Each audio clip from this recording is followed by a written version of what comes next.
자, 오늘 말씀의 제목은 선으로 악을 이기라. 오늘 메시지는 지난주에는 복음 메시지를 했고 그 2주 전에 했던 설교 기억나십니까? 사람들이 우리 안에서 발견해야 되는 것이 있다. 그걸 세 가지로 나눴습니다. 첫 번째 스텝으로 내가 나를 잘 관리하는지 기억납니까? 셀프 디서플린. 네. 사람들이 우리를 볼 때, 세상 사람이 우리를 볼 때 우리가 그냥 대충 막 살고 있으면 막 살고 있는지 자기를 잘 관리하며 살고 있는지 본다는 거예요. 그래서 우리 안에 있는 게으름, 우울함, 분노 이런 것들을 어떻게 처리하는지를 사람들이 본다는 겁니다. 두 번째 뭡니까? 우리가 사랑을 느끼게 하는지를 본다는 겁니다. 말만으로 사랑하는 게 아니라 우리를 위해서 기도해주고 맑은 물, 선한 말을 해주고 또 좀 손해도 보고 하면서 정말 저 사람들이 우리를 사랑해 주는가? 라는 걸 본다는 거예요.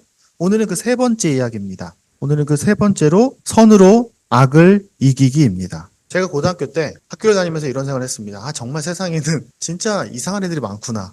여러분도 그런 거 느낀 적 있지 않습니까? 학교 다니면은 학교에 뭐 욕을 많이 하는 애들도 있고요. 친구를 괴롭히는 애들도 있고, 그리고 정말로 못된 애들도 있어요. 나중에 크면은 사실 후회할 짓을 하는 애들도 있습니다. 군대 가도 그런 거 많이 느꼈어요. 군대 가면 정말 희한한 사람들 많이 만나잖아요. 그때 많이 생각했어요. 야, 진짜 세상에 참 별 사람 사람들이 많구나. 그리고 아, 저 사람 좀 나쁘다라고 느끼는 사람들도 있었어요. 물론 그 사람이 항상 나쁘겠습니까? 네. 그렇진 않을 텐데 그때 제가 보통 교회 안에 또 신학교 안에 많이 있었으니까 좀 이상한 사람들을 만날 만한 기회가 중고등학교 때 군대에 있을 때예요. 그 사람들은 제가 선하게 대하고 부드럽게 말하고 욕하지 않고 선대할 때마다 오히려 나를 함부로 대한다고 느꼈습니다. 아, 내가 부드럽게 대하니까 더 나를 쉽게 보는구나. 그래서 나한테 막말하고 그리고 나를 함부로 대하고 하지 않는구나. 그때 저는 고민했어요. 내가 좀 세게 나가볼까? 나도 좀 욕도 할 수 있고 친구가 나한테 함부로 했을 때 인상 쓰고 짜증을 확 낼 수도 있지 않겠어요? 제가 한 번 그런 적은 있어요. 인상 꽉 쓰고 소리를 지르면서 너 내 앞으로 너 나 아는 척 하지 마. 난 너 친구 아니야 라고 소리 지른 적이 있어요, 한 번. 근데 그러고 나서 별로 기분이 안 좋더라고요. 그래서 스스로 이렇게 정리를 했습니다. 고등학교 때. 그냥 곰처럼 사는 게 편하겠다. 그래서 스스로를 곰처럼 살아야지라고 생각했습니다. 그게 내 마음 편하더라고요. 물론 그렇다고 제가 곰처럼 된 건 아니에요. 제 마음이 곰이라는 겁니다. 여러분 세상을 보면 어떻습니까? 악한 사람들이 많은 것처럼 보일 때가 있죠. 악한 사람들이 더 잘 되는 것처럼 보일 때가 있어요. 아, 쟤는 참 잘 못 됐는데 쟤는 잘 사네. 쟤는 오히려 더 남을 함부로 대하는데 오히려 사람들에게 인기가 많은 사람들도 있어요. 오히려 착한 애들이요 되게 괴롭힘 당하고 쟤는 너무너무 착하고 순한데 오히려 좀 잘 안 되는 것처럼 보일 때도 있어요. 그럼 이런 생각이 듭니다. 아, 하나님 왜 세상은 왜 이렇죠? 왜 이렇게 엉망진창인가요? 라고 말할 때도 있어요. 어른이 되면요 훨씬 많이 느낍니다. 학생 아이들도 다 느낄 수 있지만 나이가 들면 들수록 또 세상을 이렇게 좀 더 살펴보면 더 그렇습니다. 우리나라만이 아니라 다른 나라를 보면 더 그렇습니다. 나쁜 나라가 더 잘 사는 것처럼 보이고 착하고 순수한 나라들이 사람들이 힘든 것처럼 보일 때도 있습니다. 사람들은 그런 세상 속에서 우리를 봅니다. 너희는 어떻게 하나 보자. 오늘 본문을 제가 다시 한번 읽어보겠습니다. 사랑하는 여러분, 여러분은 스스로 원수를 갚지 말고 그 일은 하나님의 진노하심에 맡기십시오. 하나님의 진노라는 것은 하나님의 분노, 화내는 거, 여기에 맡기라는 겁니다. 성경에 이렇게 써 있습니다. 이거는 이제 그 로마서를 쓴 바울이 인용한 거예요. 어디에 있냐면은 그 신명기에 써 있는 구약성경에 써 있는 말을 갖고 온 거예요. 성경에 이렇게 써 있죠. 원수 갚는 것은 내가 할 일이니 내가 갚겠다. 너의 원수는 내가 갚아줄 테니까 너는 걔랑 싸우지 마. 라고 말씀하셨습니다. 그 대신 원수가 줄이거든 네가 먹을 것을 줘라. 원수가 배고파하면 먹을 걸 주라는 거예요. 아니 그런 말도 안 되는. 원수가 목말라 하면 마실 것을 줘라. 아니 뭐라고요? 그렇게 하는 건 너가 그의 머리 위에다가 숯불을 올려놓는 것과 같은 거야. 이게 뭔 뜻일까요? 그러니까 악에게 지지 말고 선으로 악을 이기십시오. 라고 바울이 말합니다. 그리고 생각이 듭니다. 뭐? 선으로 악을 이기라고? 아까 제가 아이들 예배 때 선으로 악을 이기라. 이하나 무슨 말인 것 같아? 이하니까 선으로 악을 이기라고요? 직선으로? 곡선으로? 진짜 그랬어요. 처음에 저도 그게 무슨 말인가 생각했습니다. 그냥 선은 착할 선 얘기하는 거예요. 착한 걸로 악한 것을 이기라는 말입니다. 그래? 선으로 악을 이기라고? 선과 악 중에 뭐가 더 강할까? 그런 생각 해봤어요? 정말 선이 강할까요? 영화, 그런 히어로 나오는 영화에서 나오는 것처럼 반드시 히어로, 착한 편이 악한 편을 이길까요? 선으로 악을 이기라는 말은 보통 악이 선을 이기니까 선으로 악을 이겨보라고 격려하는 거 아니겠습니까? 그러면 곰곰이 생각해보니까 그러면 악이 더 강하단 말인가? 선으로 악을 이길 수 있습니까? 아니, 좀 더 솔직하게 여러분, 선으로 악을 이기고 싶습니까? 그러고 싶어요? 사람들은 어떻게 합니까? 악은 악으로 이기고 싶어요 라고 말합니다. 요즘 사람들은 그래요. 지금 제가 얘기하는 거는 심각한 범죄를 말하는 게 아닙니다. 여러분이 만약에 살면서 심각한 범죄를 만나면 우리를 칼로 위협하면서 돈을 뺏어가면 하나님 사랑해야지. 그 사람을 사랑해 주라는 말이 아니에요. 그거는 경찰에 신고해야 돼요. 혹시 학생들도 학교에서 굉장히 부당한 일을 좀 강하게 심각한 일을 당했다면 반드시 어른의 도움을 받아야 됩니다. 악은 그냥 넘어가는 거 아니에요. 지금 제가 얘기하는 것은 정말 우리가 심각한 범죄를 얘기하는 게 아닙니다. 물론 예수님 시대에는요, 우리랑 달랐어요. 우리는 어디 살고 있어요? 대한민국은 전 세계에서 가장 치안이 잘 되는 나라예요. 그래서 우리는 사실 경찰도 가까이에 있고 언제든지 문제가 생기면 고소할 수 있어요. 너 고소할 수 있단 말이죠. 근데 예수님 시대에는 안 그랬어요. 예수님 시대에는 물론 그걸 가리는 그런 기관들이 있긴 있었죠. 하지만 보통 서민들은, 평범한 사람들은 그런 걸 이용하기가 쉽지 않았어요. 그러니까 우리가 예수님 시대에는 지금처럼 경찰과 검찰과 사법체계와 우리나라처럼 법치주의 사회를 살고 있었던 것이 아니라는 걸 생각해야 됩니다. 그러니까 이 말씀을 그대로 이 시대에 옮기기는 쉽지 않아요. 하지만 그럼에도 불구하고 우리는 살면서 사소한 죄들을 많이 만납니다. 그리고 그 모습들 앞에서 우리는 당황하게 되죠. 그 첫 번째가 뭘까요? 하나님의 정의를 신뢰해야 됩니다. 이게 무슨 말이냐? 여러분 억울할 때 있죠? 그럼 갚아주고 싶어요. 만약에 어떤 친구가 나를 계속 괴롭혀. 그러면 이 자식 내가 언젠가 한번 한 대 때려줘야지 라고 생각할 수도 있지 않겠어요? 언젠간 내가 갚아주리라. 근데 그런 감정이 자연스럽긴 합니다. 사람 마음엔 그렇죠. 그래서 요즘에 영화 많이 나오잖아요. 요즘 영화 드라마 보면요, 복수하는 이야기가 그렇게 많아요. 심지어 경찰과 검찰을 믿지 못하니까 개인이 혹은 피해자끼리 힘을 합쳐서 악당을 물리치고, 그런 영화나 드라마들 요즘에 인기가 되게 많습니다. 그런데 성경이 이렇게 말해요. 사랑하는 여러분, 스스로 원수를 갚지 말고 하나님의 진노하심에 맡기십시오. 하나님이 여러분에 그렇게 말했어요. 원수 갚는 건 내가 할 테니까 너는 그 사람이랑 싸우지 마. 이 말이 어디서 왔냐면요, 신명기에 있습니다. 신명기 알아요? 아주 옛날, 예수님 오시기 거의 한 1000년 전에 쓰여진 책에 이렇게도 써 있습니다. 원수 갚는 것은 내가 하는 일이니 내가 갚겠다. 원수들이 넘어질 때가 곧 온다.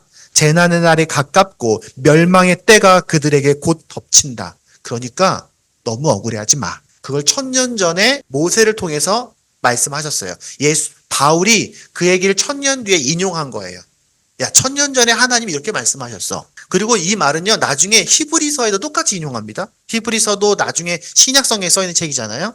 거기도 원수 갚는 것은 내가 할 일이니 내가 갚아주겠다고 말씀하셨습니다. 주님께서 그 백성을 심판하실 겁니다. 이렇게 말합니다. 그럼 이런 생각합니다. 하나님도 분노하시나? 원래 하나님 우리 사랑하시는 분 아닌가요? 그런 생각할 수 있잖아요. 근데 성경은 하나님의 분노, 하나님의 진노에 대해서 분명히 말합니다. 하박국서에는 이런 말이 있습니다. 주님께서는 눈이 맑으심으로, 하나님이 눈이 맑은 거예요. 악을 보시고 참지 못하십니다. 패역을 보시고, 패역이라는 말은 굉장히 부패하고 악한 걸 말하는 거예요. 그런 걸 보고 절대로 가만 계시는 분이 아닙니다. 근데 세상은 왜 이 모양입니까? 이렇게 말하는 구절이 나와요.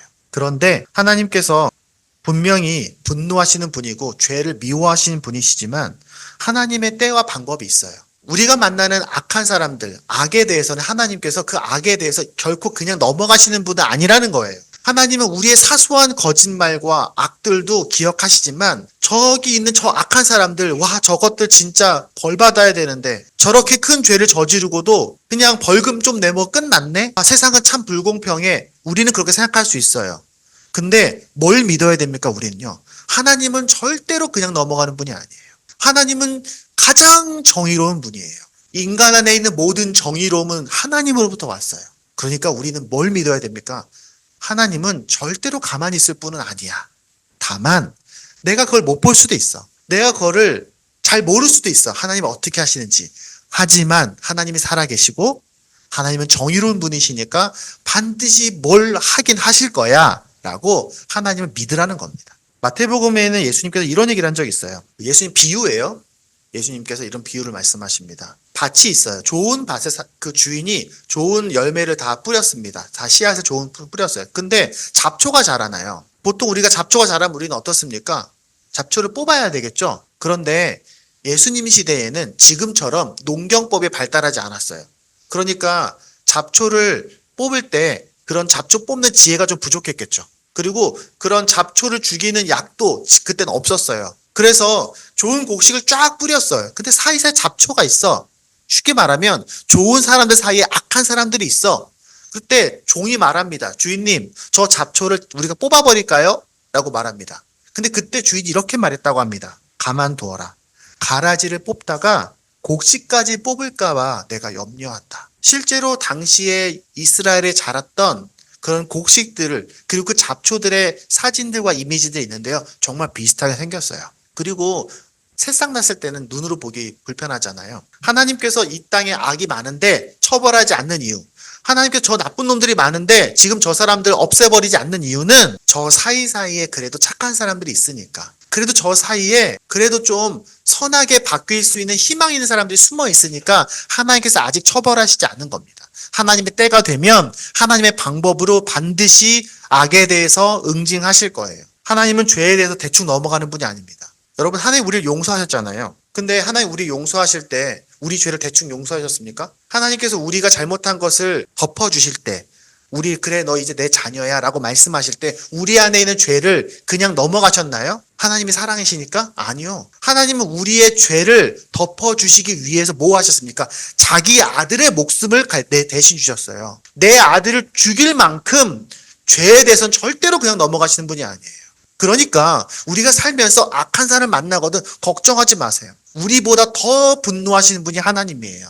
우리보다 더 악을 싫어하는 분이 하나님이에요. 그러니까 하나님은 그냥 악을 두시는 분이 아니니까 그분의 분노하심에 하나님의 정의로우심에 우리가 우리의 마음을 맡기십시오. 하나님을 신뢰하세요. 하나님은 절대로 그만 가신 분이 아니십니다. 두 번째는 그럼에도 불구하고 우리는 예수님의 사랑을 기억해야 된답니다. 하나님 근데 우리는 억울해요. 여전히 우리는 억울하죠. 그렇죠? 우리는 살면서 억울함을 경험합니다. 어떤 사람일 수도 있고 어떤 상황일 수도 있고 어떤 시스템일 수도 있습니다. 그때 우리가 기억해야 되는 게 뭘까? 성경은 우리에게 항상 얘기합니다. 그래. 그런데 그렇지만 내가 너에게 했던 것도 기억해야 돼. 우리는 살면서 죄를 짓습니다. 저 사람들만 나쁜 사람들이 아니라 우리도 죄를 짓는다고요. 우리는 우리가 알고 있는 죄만 생각하지만 사실 우리가 모르게 짓는 죄들도 많습니다. 그리고 우리는 사실은 어떤 죄에 나도 모르게 얽혀 있을 수도 있어요. 여러분 그런 생각 해봤습니까? 우리가 한국에서 누리고 있는 이 수많은 물건들, 우리가 펑펑 쏘이는 전기, 에너지, 이 모든 물건들을 우리가 저렴하게 사용할 수 있기 위해서는요, 이 대한민국이 아닌 어떤 나라의 누군가가 덜 사용하고 더 힘들게 사는 결과일 수도 있어요. 우리가 세상을 좀 더 열심히 공부하면 그런 것들을 알게 됩니다. 우리가 우리나라에서 요즘에 공정커피에서요, 초콜릿, 커피, 혹은 보석, 이런 것들 우리나라에서 굉장히 다른 나라에 비해서는 좋은 가격에 사용할 수 있어요. 근데 그걸 위해서는요, 아프리카나 제3세계에서 어려운 곳에서 아이들이 어려운 상황 속에서 그것들을 위해서 일합니다. 그것들을 알게 되면요, 마음에 불편함이 있어요. 그때 깨닫게 됩니다. 세상은 참 복잡하구나. 그리고 나는 하나님 앞에서 항상 내 안에 있는 부끄러움이 완전히 사라질 수 없구나.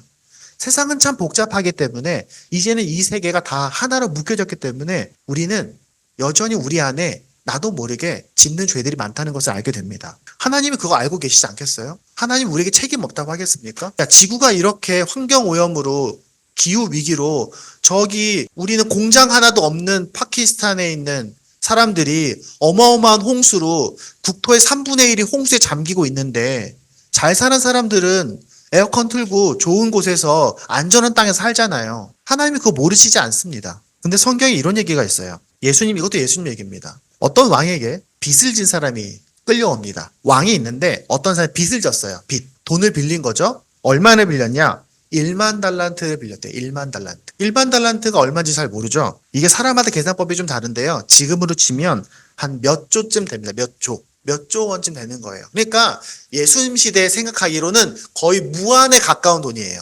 무한에 가까운 돈을 빚진 사람이 왕에게 끌려왔어요. 그럼 어떻게 해야 됩니까? 보통 그렇게 되면. 당연히 그것을 갚으라고 해야 되겠죠. 근데 왕이 그 사람이 막 사정사정합니다. 저는 제가 열심히 갚을게요. 저를 살려주세요. 살려주세요. 하니까 그 왕이 그래 알겠어.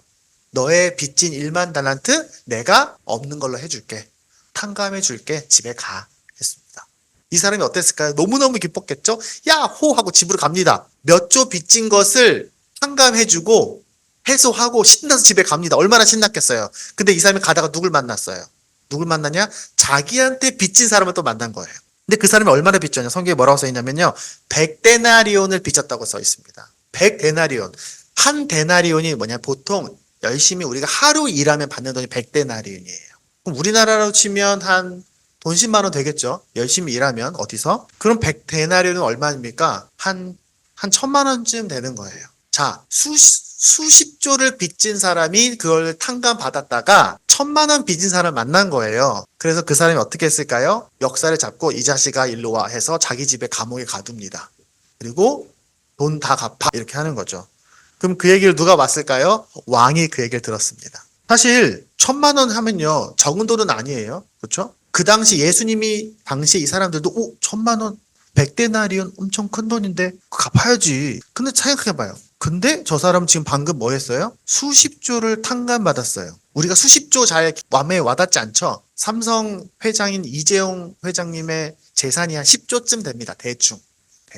삼성 이재용 회장님의 전 재산 정도를 탕감받은 사람이 돈 1000만 원 때문에 사람을 집에 가뒀어요. 그 사람에겐 1000만 원이 큰 돈입니까? 작은 돈입니까? 왕이 그 사람을 잡아갑니다. 그리고 말합니다. 너 다시 10조 갚아. 이 이야기는 이런 겁니다. 너가 받은 은혜를 기억한다면 너도 다른 사람에게 은혜를 베풀어야 돼 라고 말입니다. 우리가 누군가를 용서해주고 우리가 누군가를 좀 이해해주고 혹은 내가 받은 고통을 당장 내가 갚지 않더라도 우리는 손해는 아니에요. 왜냐하면 우린 이미 영원한 생명을 큰 은혜를 이미 받았거든요. 우리는 이 땅에서 항상 우리와 함께 하시는 하나님의 그 축복을 받았고 우리는 죽어서도 하나님과 함께 할 거예요. 그 많은 걸 받았어요. 그게 크다고 느낀다면 이 세상에서 만나는 사소한 불편함들은 뭐 그래 하나님께 맡겨버릴 수도 있어요. 그게 작다는 게 아니에요. 하나님이 가져가겠다고 하시면 그래 하나님이 알아서 하세요 라고 줄 수 있다는 겁니다. 그리고 때가 되면 복수할 때가 옵니다. 성경에 복수하라고 되어 있어요. 어떻게 복수합니까? 아까 읽었던 말씀 중에 좀 이상한 말씀이 하나 있죠. 머리에 숯불을 올려놓으라고. 그게 무슨 말인가? 그게 세 번째입니다. 오늘 본문에 뒤에는 뭐라고 되어 있습니까? 악에게 지지 말고 선으로 악을 이겨라. 그리고 그 방법이 그 앞에 나오는 겁니다. 네가 원수가 줄이거든 먹을 것을 주고 원수가 목말라면 마실 것을 줘라. 그러면 그건 머리 위에 숯불을 올려놓은 것과 같아 라고 말했다는 거예요. 근데 이 말씀을 잘 기억해 보세요. 원수가 나를 괴롭힐 때 잘해주라는 게 아니에요. 원수가 나를 괴롭힐 때 무조건 참아라 라고 말하는 게 아니에요. 여러분 그렇게 바보처럼 살으라는 말이 아닙니다. 그런데 언제가 때가 온다는 거. 어떤 때가 오냐? 나를 괴롭히는 원수가 배고파서 쭈그리고 있을 때, 목말라서 허둥대고 있을 때가 온다는 거예요. 예를 들면 학교에서 나를 괴롭히던 친구가 있는데 그 친구가 어느 날 지나가다 보니까 저 구석에서 혼자 울고 있어. 그럴 때가 온다는 거예요. 그래서 내가 아이들에게 물어봤어요. 서연아, 넌 어떻게 할 거야? 그랬더니 서연이가 그러면 가서 위로해주고 물어봐줘야죠. 왜 그러냐고. 아 그래? 그럴 수 있겠어? 그러니까 그럴 수 있겠대. 여러분이 여러분의 살면서 만나는 그 불편한 사람들, 여러분이 살면서 여러분을 괴롭게 하고 정말 저 사람 너무 이기적인데? 그렇다고 고소할 건 아닌데 경찰서 갈 건 아닌데 정말 저 사람 싫어. 그런데 그 사람이 곤란할 때가 온다는 거예요. 그럴 때 여러분에게 하나님께 기회를 주는 거예요. 자, 이제 너가 복수할 기회야. 가서 먹을 걸 줘. 음료수를 건네줘. 왜 그러냐고 물어봐줘. 그게 바로 머리에 숯불을 쌓는 겁니다. 머리에 숯불을 쌓는다는 것이 무슨 말인지에 대해서 사실 논쟁이 많습니다. 성경학자들 가운데. 여러 가지 이야기들이 있어요. 근데 그 중에서 가장 그래도 제가 찾아봤을 때 가장 합리적인 대답은 고대 사람들에게 숯불은 그 정화의 의미를 갖고 있어요. 그거는 유대인들뿐만 아니라 고대 이집트에서도 마찬가지였습니다. 다시 말하면 숯불에 내 입을 댈 때 내 입이 거룩하여지고 깨끗해진다라는 기록이 성경에도 있어요.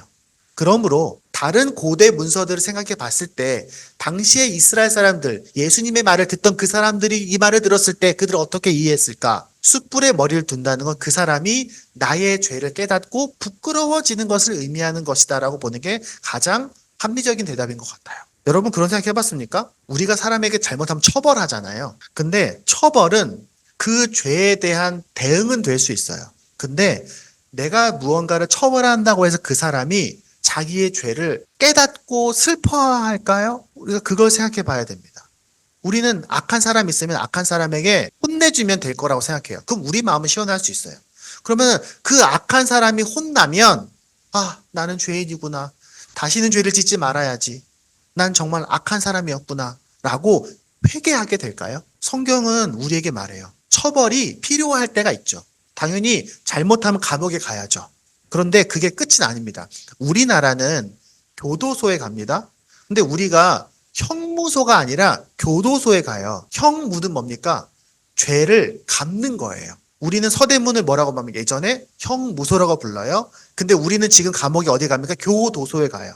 그래서 교도소의 목적은 무언가를 잘못했을 때 그 잘못한 만큼 처벌받는 의미도 있지만 그 사람을 좀 더 좋게 바꾸기 위한 목적도 있습니다.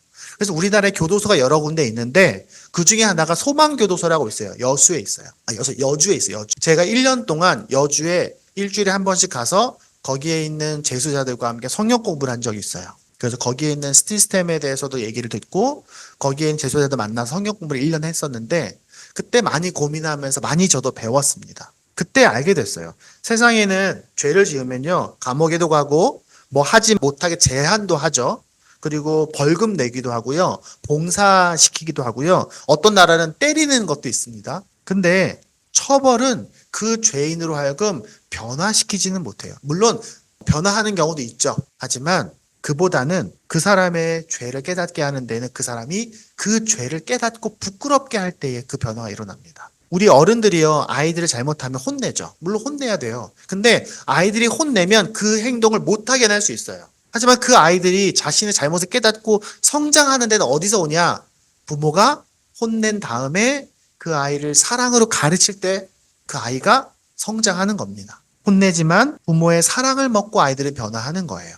그래서 우리가 어떨 때 그 사람에게 진짜 갚아주는 거냐? 하나님의 방법은 악한 원수가 배고플 때 밥을 주고 그 사람이 목마를 때 먹을 것을 주면 그가 다는 아니지만 어떤 사람들은 자신의 죄와 잘못을 깨닫고 스스로 아파할 거다. 죄에 대한 처벌은 하나님이 하실 거야.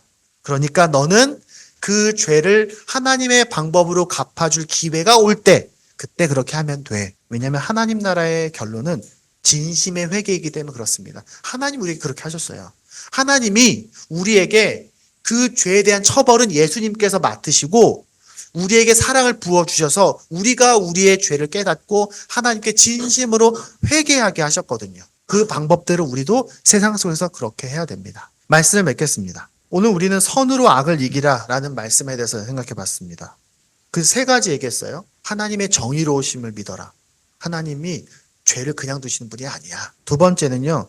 예수님의 그 사랑을 생각해. 그 십자가 사랑을 생각해. 너가 받은 은혜를 생각해. 그리고 마지막으로는 하나님의 때에 하나님의 방법으로 갚아줘. 물론 우린 알고 있어요. 내가 말하는 그 하나님의 정의가 내 눈앞에서 보이지 않을 때도 있죠. 저 사람이 언제 그렇게 하나님을 갚으실지 모르지만 내 눈앞에는 잘 사는 것처럼 보이거든요.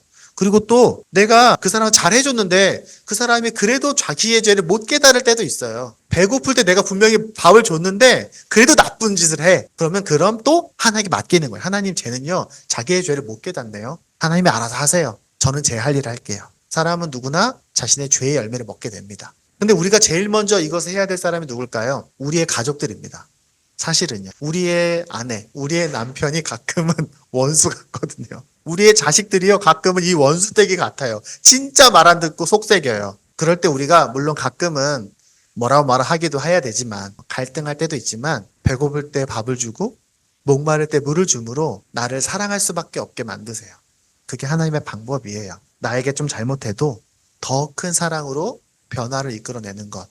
그게 우리의 첫 번째 할 일입니다. 오늘 이 설교는 제가 계획했던 원래는 한 편의 설교를 나눈 겁니다. 사람들 우리 안에서 발견해야 되는 거 세 가지 있다는 거예요. 다시 한번 정리해 볼게요. 예수님의 사랑이 우리 안에 있다는 것, 예수님의 진리가 우리 안에 있다는 것을 세상 사람들이 발견하게 될 텐데, 그 첫 번째가 너가 너의 안에 있는 부정적인 것들을 잘 관리하고 있는지 세상 사람이 볼 거야. 첫 번째, 프리즘인 겁니다. 두 번째, 너가 사람들에게 정말 사랑하는지, 진심으로 대하는지 볼 거야. 세 번째는 너가 세상의 악에 대해서 세상 사람이 똑같이 악하게 대응하는지, 아니면 하나님의 정의를 신뢰하고 하나님의 방법으로 대하는지 사람들이 볼 거야. 세상 사람들에게 진짜 예수님의 사랑과 진리가 잘 보여지도록 하는 우리가 되기를 바랍니다.